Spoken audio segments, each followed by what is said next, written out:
Round 3 category is state capitals, and Freya is already mad at me because I said Albany with a question mark in my voice. Then the chair beside me scrapes back. Margo sits down in it, which is notable because nobody sits in that chair. It's the wobbly one under the speaker. She puts her phone on the table in front of me, screen up. "Read that," she says. "Tell me if it sounds mean." I look at Thomas at the host mic, 30 feet away, oblivious. "Am I allowed to read your texts?" "I'm handing it to you." So I read it. "Hey, I'm going to bail on tonight." Something better came up. Rain check, promise. "It's not mean," I say. The something better is a little mean. "Good. You want it mean?" "I want it honest." She takes the phone back, thumbs at it, turns it around again. Something better came up is gone. Now it says I'd rather be where I am. "That's worse," I say. "Worse how?" "Worse like now they're going to ask where you are." She hits send anyway. Freya leans across the table with the answer sheet. "Are we writing Albany or are we losing?" "Albany," Margo says, without looking up. "Write Albany." "See," I say, "you said it like a coward." The next question comes and I don't hear it because I'm doing math I don't want to do. Margo Reyes drove here to say hi to her brother on her way somewhere else. She's done it before. 20 minutes, one beer, gone before the halftime break. That's the pattern for 8 months. It's now 40 minutes past halftime, and she's taking her jacket off. "Who were you supposed to be with?" I ask. "Some people from the old touring circuit. They're in town for 2 nights. And you'd rather be at bar trivia. I'd rather be at this table."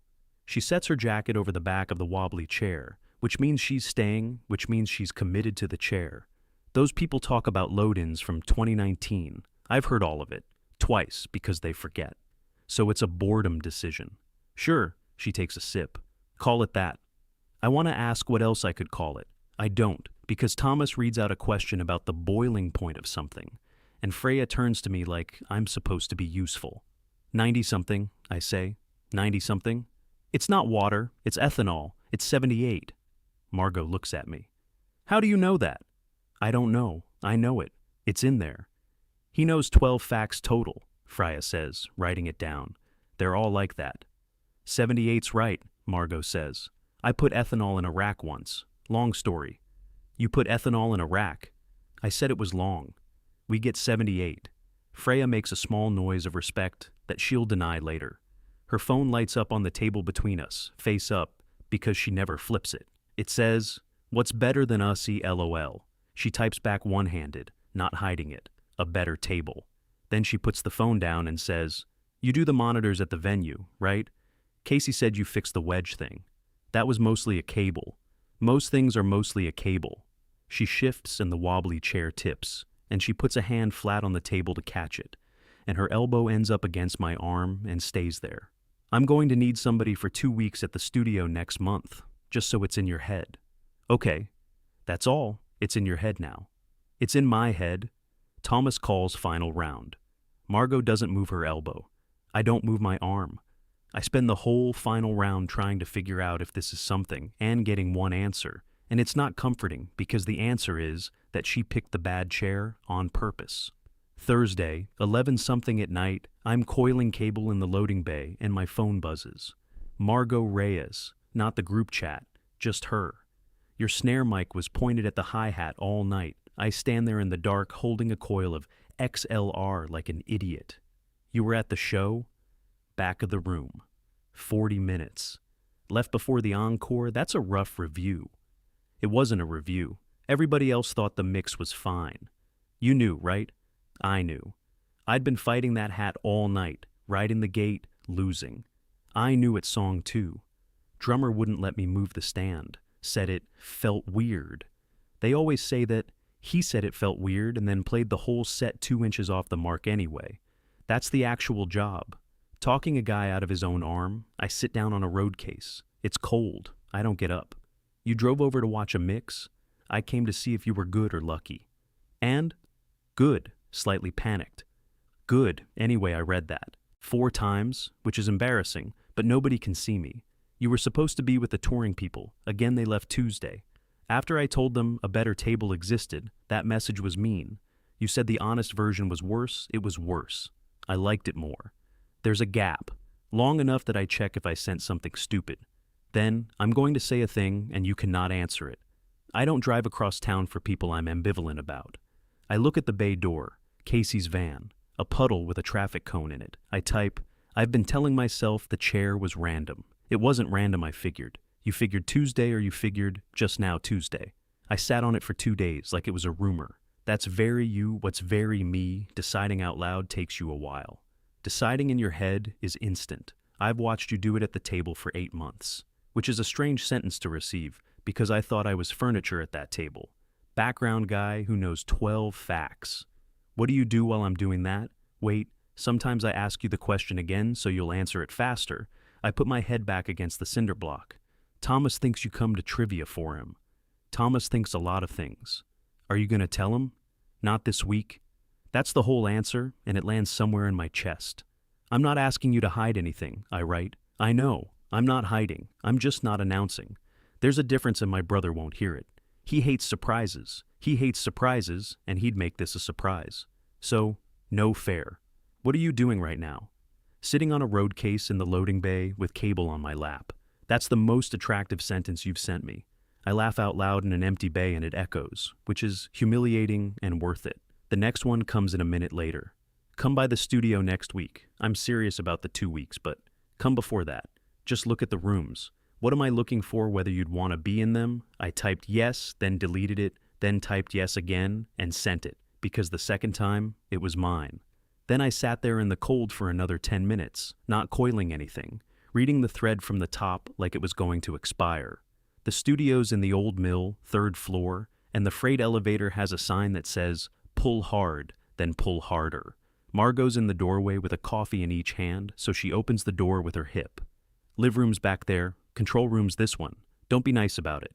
I wasn't going to be nice about it. People get nice in here. They see the desk and they get polite. It is a nice desk. It's also sitting under a ceiling with 2 speakers hung off brackets that somebody installed for a different room. I stand in the middle and turn around once. Your mains are fine, I say. They are fine. Your monitor send is not fine. She sets my coffee down on the arm of the couch and says nothing, which I've learned is her version of go on. So, I go on.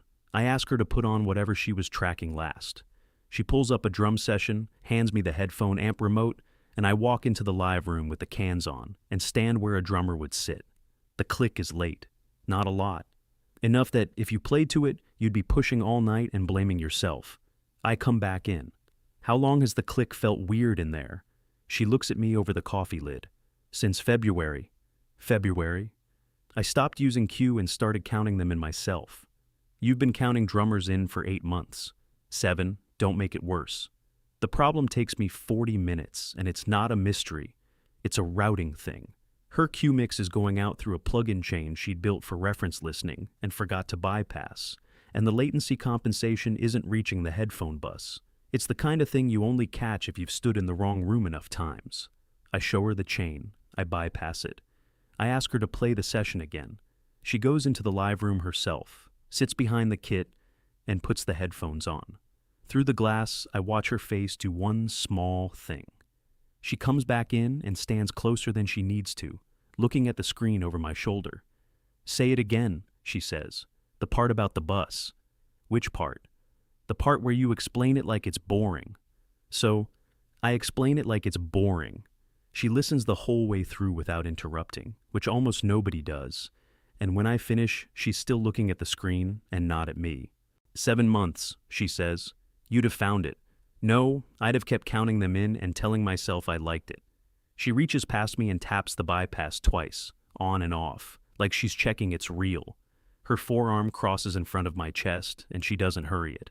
10 years of monitors and I built a headphone problem into my own building. You built it in a room you were still moving into. Don't do that. Do what? Give me the out. I hate the out. She straightens up. 2 weeks starts Monday. Rates what I'd pay anybody, which is more than the venue pays you, which is a low bar. Okay. And Jacopo? Yeah. I asked you here to look at the rooms, not to fix the rooms. I know. You fix the rooms. She picks up her coffee. Monday, 11. Bring whatever you use to measure things. I got all the way to the elevator before I let my face do anything. Day 6 of the gig, and we've got a folk trio in the live room who all want to hear more of themselves and less of each other. Margo runs the session. I run cue mixes and keep my mouth shut about the banjo player's tuning until she asks. Jacopo, honest. He's flat on the low string and he's been flat since lunch. Tell him. You tell him. He likes you. He likes me because I haven't told him anything. She leans into the talkback. Ray, sweetheart, low string. They break at 10. They pack out by 11. Then it's just the two of us in a room full of cable that has to go somewhere. This is the part that's been happening all week. We clean up slow, not fake slow, just slow enough that neither of us is the one who says, okay, that's it. You're rapping those wrong, she says. I'm rapping those correctly and you're bored. Over-under exists for a reason. I'm doing over-under. You're doing over-under with attitude. She's sitting on the arm of the couch with an invoice pad on her knee, filling out hours. Mine. She writes them down every night in front of me, out loud, like a receipt she wants witnessed. 6 today, plus the hour Tuesday I didn't count. You don't have to count the hour Tuesday. I'm counting the hour Tuesday. Here's the thing I figured out around day 3. She keeps a foot of air between us all day on purpose. She'll lean over the desk and reach for the mouse and route around me instead of through me, in her own studio, with nobody watching. Tuesday at the bar, her elbow is on my arm through a whole final round. So, the foot of air is a decision. You've been weirdly polite, I say. I've been professional. You told Ray his voice was doing a thing this morning. Ray isn't on my payroll. She tears off the sheet, folds it once, sets it on the desk. You are, for 4 more days. 4 more days. 4. Then I hand you the last invoice and I stop being your boss, and then we can have whatever conversation you've been almost having since Monday. I stop coiling. I've been almost having a conversation. You open your mouth around 3 in the afternoon every day, and then you think better of it. Every day, Jacopo, 3 o'clock. It's like a chime. That's the coffee wearing off. Sure. She doesn't smile at that, so much as let it sit on her face for a second. We end up at the elevator at the same time, which is the other thing that's been happening all week. She locks up, and we walk down 3 flights because the freight is slower than legs. And then we stand on the sidewalk in the cold, not going in our separate directions. Which way are you? She asks. She knows which way I am. Same as yesterday. Right. She puts her hands in her jacket pockets. I could walk that. It's out of your way. Massively. She walks it anyway, 9 blocks. We talk about a Neve nobody can afford, and her parents' hardware store, and whether Freya has ever once been wrong about anything.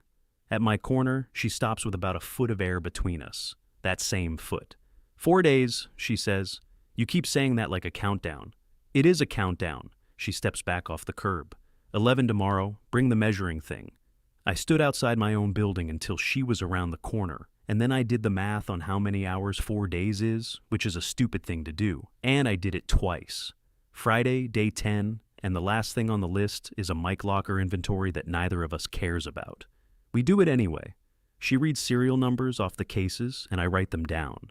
And when she gets to a 421 with a broken clip, she says, that's been broken since Denver, and doesn't explain Denver. At 4 we're done. There's nothing left. The rooms work, the Q bus works, the click is on time in both directions. She goes to the desk and picks up the invoice pad. Sit down for this. It's an invoice. Sit down anyway. I sit on the couch. She writes out loud like always. 5 today, plus the half hour of locker, plus the Tuesday she keeps insisting on. She adds it up twice because she doesn't trust her own math, which is the only insecurity I've ever caught her admitting. Then she tears the sheet off and holds it, doesn't hand it over. You want to know why I actually hired you? Because your Q-Mix was late since February. That's why I called you. It's not why I hired you for 2 weeks. She turns the invoice around in her fingers. I've been in this building since February by myself. I bought it so I'd stop living out of a bunk. And then I got here, and it was quiet in a way I didn't plan for. Nobody to say the boring version of the problem to. You have clients. Clients want to be told they're great. You told me I'd built a headphone problem into my own building, and then you told me it was because I was still moving in, which I hated. You said not to give you the out.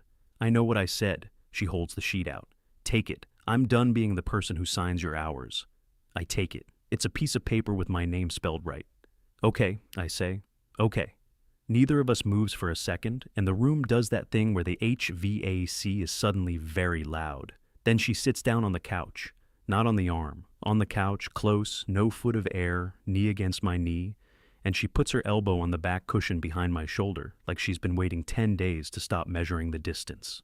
Saturday night, she says. Not the bar, not here. I'm asking you out, Jacopo, out loud, on purpose, so there's nothing for you to sit on for 2 days. You're very direct. I'm 36, and I've spent a decade being nice at handshake distance to people I'd never see again. Directness saves everybody a week. She tips her head. You can say no, and Tuesday still happens, and I'll still be annoying about your cable wraps. I'm not saying no. Say the other thing then. Yes. It comes out fast, which is new for me, and I hear it and I don't take it back. Yes. Saturday. Where? I'll pick. You'll complain about the sound in whatever room I pick, because you can't not, and I'll enjoy it. That's a lot of confidence about the venue. It's confidence about you. She stands up, and on the way past, she takes the invoice out of my hand, looks at it, and drops it in the recycling. You already know the number, she says. I'll pay you Monday. I got down all 3 flights before I realized I was still holding the pen. The place she picked is a Portuguese restaurant with tile floors and no soft surfaces anywhere, and I make it 11 minutes before I say something about it. You want to say it. The room's a shoebox, everything's slapping off that wall. 900 RT60 in a dining room, she says, happy about it. Eat your fish. We're the last table. The guy stacking chairs isn't subtle about it. Outside, it's cold enough that she zips her jacket to the top and then talks with her chin down in it. Which way? She says. Home's that way. I know where home is. I'm asking which way we're walking. So we go the wrong way. Down along the river, where the mill windows are all dark except hers. 3rd floor, one work light she leaves on. We pass her street. Neither of us mentions it. We pass my street 20 minutes later. She looks at the sign and doesn't slow down. And I don't slow down. And that's a whole conversation that nobody has out loud. Tell me something you've never told the table, she says. I failed thermodynamics twice. Everybody knows that. Freya knows that. That's not the same as everybody. It's exactly the same as everybody. She steps over a grate. Try again. When Casey sent you my name for the studio thing, I asked him what you said about me. What did he say I said? He said you already knew who I was. I already knew who you were. She has her hands in her pockets and she bumps my arm with her shoulder, on purpose, not lightly. 8 months, Jacopo. I could have asked Thomas for your number in March. Why didn't you? Because then it's a favor from my brother and not a thing I did. She stops walking. We're under the bridge, where the sidewalk goes narrow and the traffic sound comes down flat and loud. I don't want anything about this handed to me. That's a lot of planning for bar trivia. It was a lot of planning. I moved a load out to make Tuesdays. She says it like a fact she's tired of carrying alone. You want to know how many of those nights I drove past the bar first to see if your bike was outside? I don't have anything for that. She takes her hand out of her pocket and puts it flat on my chest, not pushing, just there, and steps in so there's no distance left to describe. You've been doing the 3 o'clock thing all night, she says. It's 11:40. I noticed. Do it now? So I did. I put my hand on the side of her neck, which was cold, and she came up on her toes 1/2 inch, and after that, neither of us was managing anything. Her hands got inside my jacket. Somebody's car horn happened somewhere, and I registered it about 4 seconds late. She pulled back 1 inch and stayed there, breathing on my mouth. Okay, she said. Good, good. I hate being wrong in public. I wasn't wrong. You weren't wrong. Say something dry, you're going to anyway. Terrible acoustics under here. She laughed against my jaw, and that was worse for me than the kiss. Then she pulled my collar straight, which was the most merry gesture I'd ever received, and took my hand out of the air and held it. My place is 9 blocks back, she said. I passed it once already on purpose. I said I'd noticed that too. We walked back, slow, because it was mine now, not just hers. 2 weeks in, and my toothbrush is at the mill, in a mug, next to a mug of hers with 2 pencils in it. That's the whole announcement. Nobody said moving anything anywhere. It just went from my pocket to the mug one night and stayed. The weeks reorganized themselves without a meeting. Monday she tracks, so I don't go over. Wednesday the venue has a load in, so she brings coffee to the bay at 9 and sits on a road case with her boots up on another one and heckles the opener's guitar tone through the door. He's got a chorus pedal on for no reason. He's got it on for the reason that he bought it. That's the same reason. She hands me the cup. You're pointed at the hi-hat again. I have never once been pointed at the hi-hat again. Thursdays I sleep at her place. Fridays I don't, because she's up at 6 and I'm awake until 2. And we figured that out the hard way after a Friday where she made toast at 6:15 and I said something I had to apologize for at noon. Tuesdays we go to trivia separately. That part's deliberate and it works fine. She comes in at the halftime break like she always has. I've already got a chair for her. It's still the wobbly one, because Thomas hasn't fixed it, and neither of us has asked him to. Week 6, round 2, and Freya slides the answer sheet at me. Composer, died 1791. Mozart. You said that fast. It's one of the 12 facts. Margo sits down and doesn't take her jacket off, which means she's cold, which means she walked, which means she left her car at the studio, which means I'm walking her back at 11 and she already knows it. Mozart, she says, reading upside down. Write it. He said it like a coward again, Freya says. He didn't. That was confidence. How would you know? I've heard him do both. Freya's pen stops for maybe a second and a half. She doesn't look up. She writes Mozart, boxes it, and slides the sheet down the table. Later, at the bar, she gets 2 beers and hands me one I didn't ask for. You've been in a good mood for a month, she says. I'm normally in a good mood. You're normally fine. Fine's not a mood. She takes a drink. You fix something at the studio and now you hum. I don't hum. You hum when you're coiling. It's new. She looks out at the table, where Margo is arguing with her brother about a question that already closed. Anyway, good. That's it. She doesn't ask. Freya notices everything and says half of it. And this time, the half she picked was good, which I think about for the rest of the night. Walking back to the mill, Margo has her hand in my jacket pocket with mine, which is a stupid way to walk, and we do it anyway, badly, bumping shoulders on the narrow part under the bridge. Freya knows, I say. Freya's known for 2 weeks. She said good. Margo doesn't say anything for half a block. Then, that's more than I expected from anybody, meaning Thomas, meaning, eventually. She squeezes my fingers inside the pocket. Not this week. 3rd week of not this week, and I'd stopped counting, which is exactly the kind of thing you only notice afterward. Ray the banjo player told Casey. Casey told Tomas at Wednesday load-in, casually, the way you mention weather. I found out because my phone did 4 things in a row at 9:15. Tomas. Is Jacopo with my sister Tomas? Casey just said it like I knew Tomas, Jacopo. Tomas, answer your phone. I was 30 feet up the room with a wireless pack in my hand. I answered it in the stairwell with the door held open by my foot. Hey, how long? Tomas, how long? It's not a hard question. You're good at fast answers.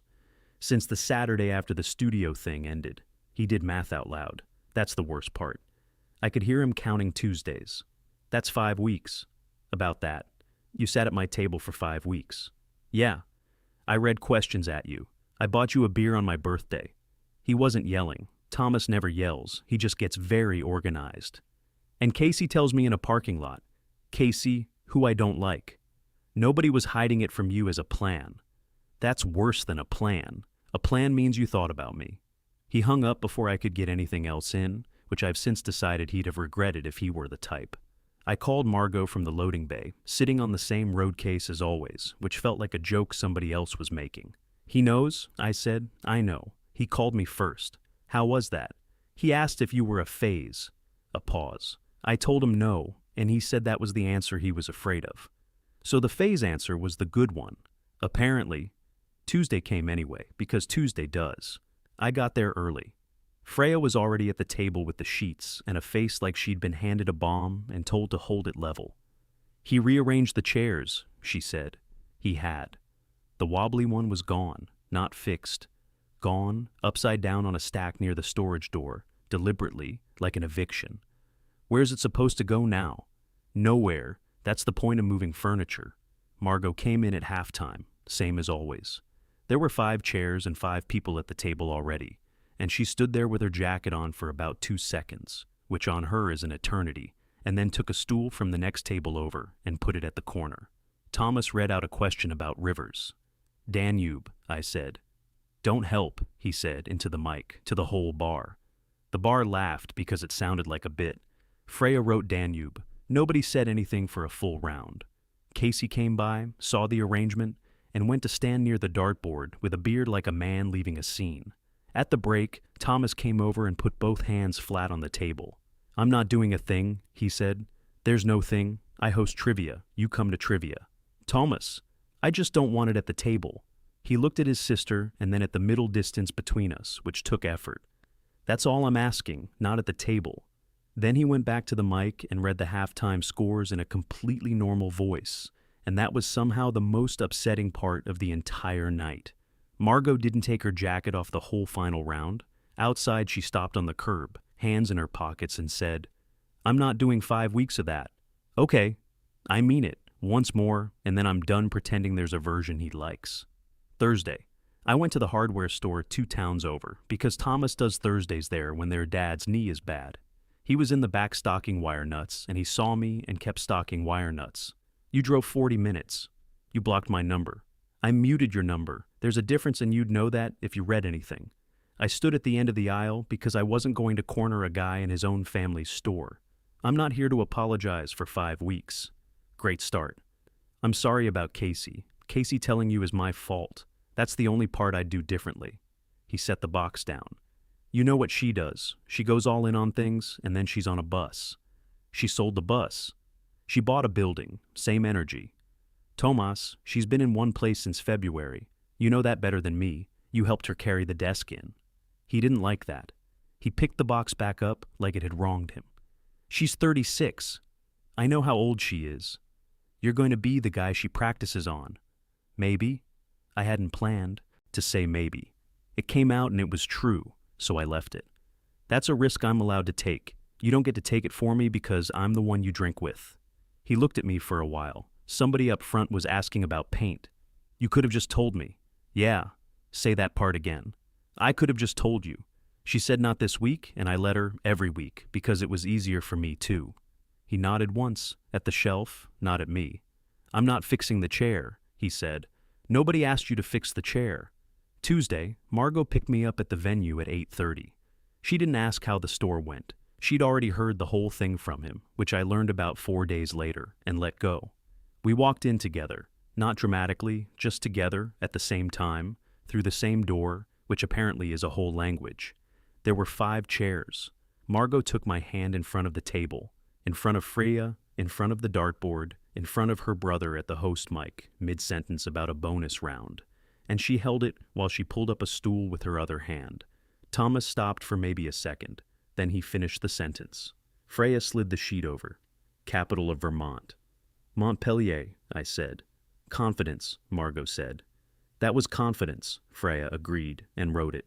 Around round 4, some guy from the dart end said something to Casey with his eyebrows up, and Casey said something back, and Margo turned in her stool and said, "You can ask me directly, I'm 4 feet away."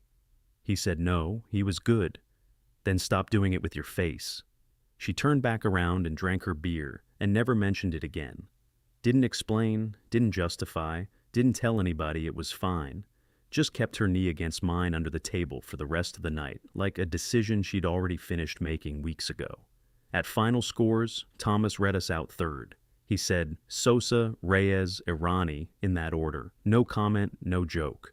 Margo heard it. She didn't look up. She just tapped my ankle twice with her boot. Tuesday, week 10, and the wobbly chair is back at the table. Not fixed, back. Thomas carried it over from the stack himself before doors, set it down, and pushed it twice with one finger to confirm it still rocked. "That's yours," he said to his sister. "It's terrible. It's yours." That's as close as he's gotten to a speech about it, and honestly, it's plenty.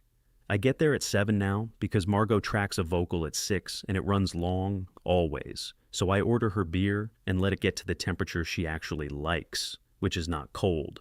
Freya has opinions about this. "You're warming her beer." She asked me to. That's not a thing people ask. She toured for 10 years. Every Ryder beer she ever got was frozen. She's making up for it. "You know her, Ryder," Freya says, to the answer sheet, not to me. Margo comes in at 7:20 with her hair still up from the session and puts her hand on the back of my neck on the way past. Cold fingers, on purpose. And sits in the bad chair. Ray's flat again. On the low string. On every string. He's achieved consistency. Round 2 is state nicknames, and I get 1 right and 2 wrong, and she writes the wrong ones down anyway because Freya's arm is busy. Around round 3, she leans over. Move your toothbrush out of the mug. That's a breakup opening. It's a plumbing opening. There's a drawer now. I cleared it Sunday. She's looking at the sheet, not me. Also, the second bedroom at the mill is doing nothing but holding boxes of cable that are mine and boxes of cable that are yours. And I'd rather it held a bed and you paid 1/3 of the taxes. 1/3? You make less than me. I did the math twice because I don't trust it. I sit on that for about 4 seconds, which she notices because she notices. 3 o'clock, she says. It's 9. Do it now? Yes. Say the whole thing. Yes, I'll move in, and I'm going to hang your mains properly because those brackets are from a different room, and it's been bothering me since October. There it is. She takes a drink of her not-cold beer. That was the actual yes. Freya's pen stops. She writes Montpellier in the margin for no reason, boxes it, and says nothing, which from Freya is a blessing. Thomas reads final scores. Sosa, Reyes, Irani. Second, which for us is a scandal. We walk back along the river, her hands in my pocket with mine. Still a stupid way to walk, still bumping shoulders under the bridge where the traffic goes flat and loud. 3rd floor, 1 work light on, and now there's the drawer, which she opens with her foot to show me, which is the least romantic tour I've ever received. There, she says, that's a drawer. That's 9 blocks you don't walk anymore. I put my toothbrush in it. She left the mug on the shelf with the 2 pencils, because the pencils live there, and apparently so do I.